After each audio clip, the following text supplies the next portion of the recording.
Alors, on va voir comment flouter une marque sur un plan, ou un visage d'ailleurs, de manière dynamique. C'est-à-dire la marque, elle bouge dans le plan parce qu'elle est collée sur une voiture ou sur un objet. Et on va passer pour ça par motion. Alors, le plan sur lequel je voudrais flouter, à titre d'exemple, la marque, c'est celui-là. Vous voyez, c'est une télécommande de bateau radiocommandé. Et on a la marque Nico. Là, on va essayer de l'effacer. Elle bouge beaucoup même. Et vous allez voir qu'on va essayer de trouver un masque pour la cacher. Alors la première des choses, c'est d'envoyer ce plan. Vous savez que maintenant c'est très simple dans la suite Final Cut Pro.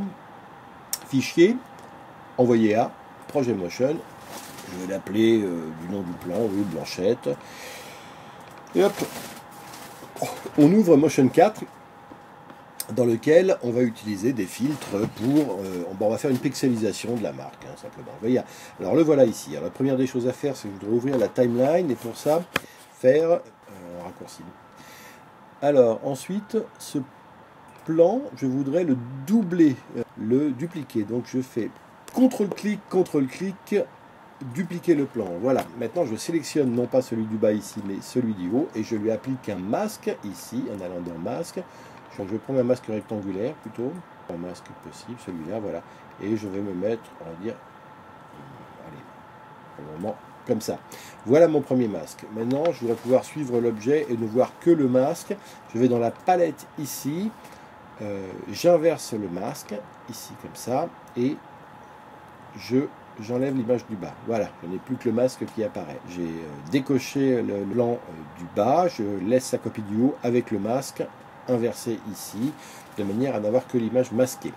Une fois que j'ai mis mon masque rectangulaire et que je l'ai, ici vous voyez, isolé, je reprends l'image et je vais cette fois-ci la flouter en lui appliquant un filtre qui va être un filtre, par exemple, stylisé, pixelisé, pixelisation.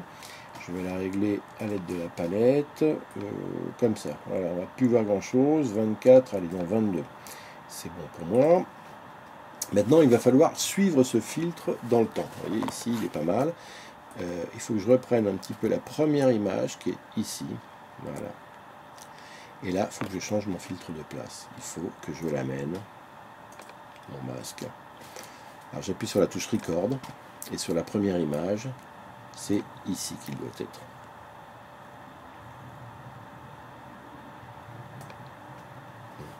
J'enlève le point clé qui est avant.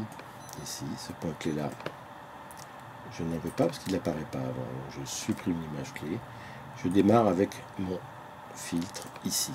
Et je vais suivre maintenant. Ici, on ne le voit pas. Donc voilà, maintenant, le problème, c'est qu'ici, il a déjà bougé, mon masque. Et donc, il faut déjà que je le bouge. Voilà, ici.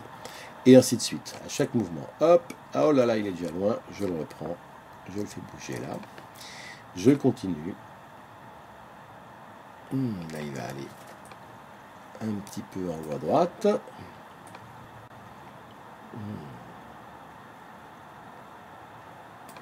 Alors, je continue à l'animer.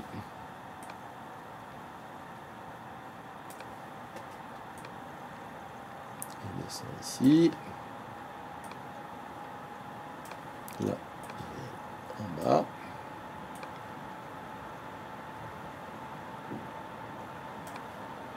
Il est pas mal. Et là, il va bouger tout d'un coup. Hop là, jusque là.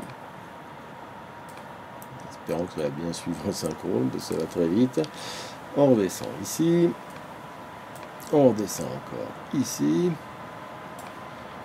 Oui, c'est dans le mouvement là, on va dire. Hein. Hop.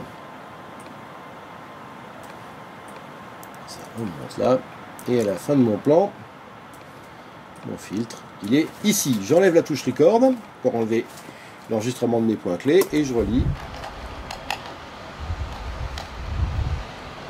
Et bien là, on peut dire qu'on est pas mal, il a bien disparu. Alors on fait promesse, c'est ça qui est magique, on fait promesse. On revient dans Final Cut Pro et on va faire un petit rendu et vous allez voir que l'effet,